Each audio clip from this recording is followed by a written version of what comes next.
Kemudian yang berikutnya, karena lanjutan dari yang pertama, berarti kesucian jiwa merupakan karunia anugerah dari Allah.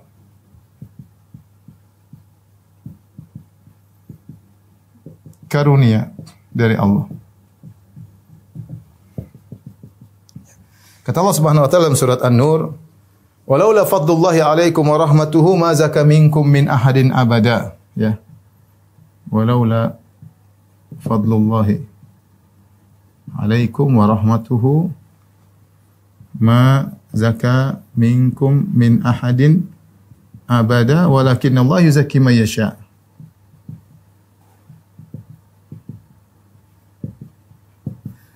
Kalau bukan karena karunia Allah terhadap kalian dan kasih sayang Allah kepada kalian, mazaka minkum min ahadin abada, maka tidak seorang pun yang suci. Maka tidak seorang pun dari kalian yang jiwanya suci.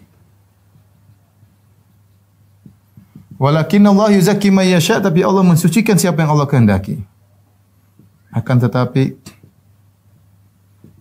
Allah mensucikan siapa yang Dia kehendaki.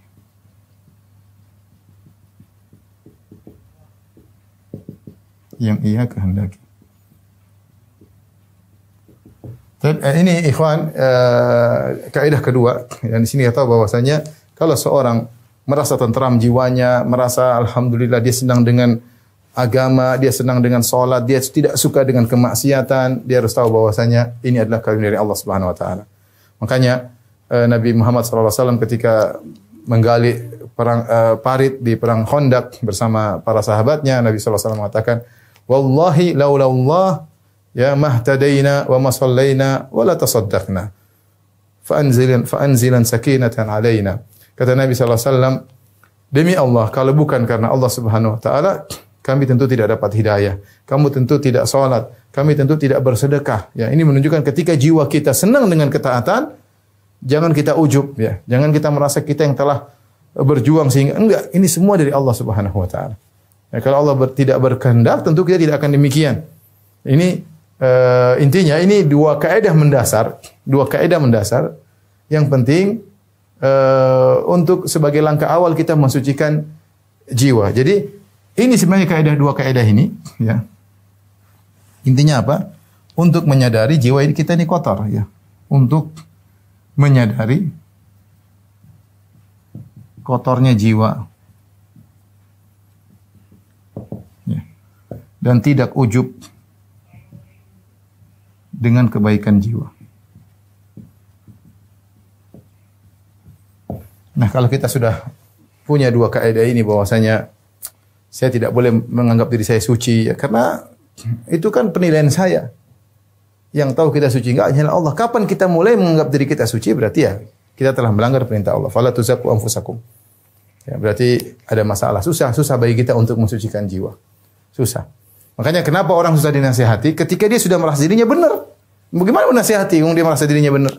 Langkah awal seorang bisa dinasihati ketika dia tahu dia salah. Ketika dia tahu dia salah, maka terserah dia mau perbaiki diri atau tidak. Tetapi poin pertama dia harus sadar dia salah. Nah, kalau dia tidak merasa salah, gimana mau diperbaiki? Sekarang kita bicara misalnya pelaku bid'ah, kita mau nasihati nggak bisa, dia merasa benar kok. Harus dia tahu dirinya salah, baru mungkin kita bisa nasihati. Ya.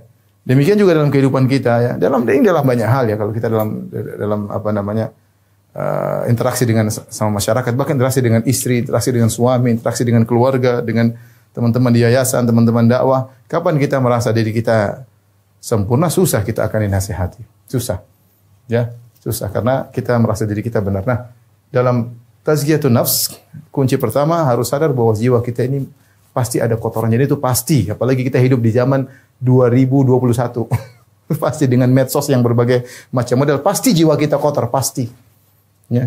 Lihatlah sekarang bagaimana kotornya jiwa yang muncul dengan berbagai macam komentar, dengan nyinyiran, sindiran, itu semua adalah dampak, ya, bentuk dari kotornya jiwa yang diungkapkan dengan ungkapan-ungkapan tersebut.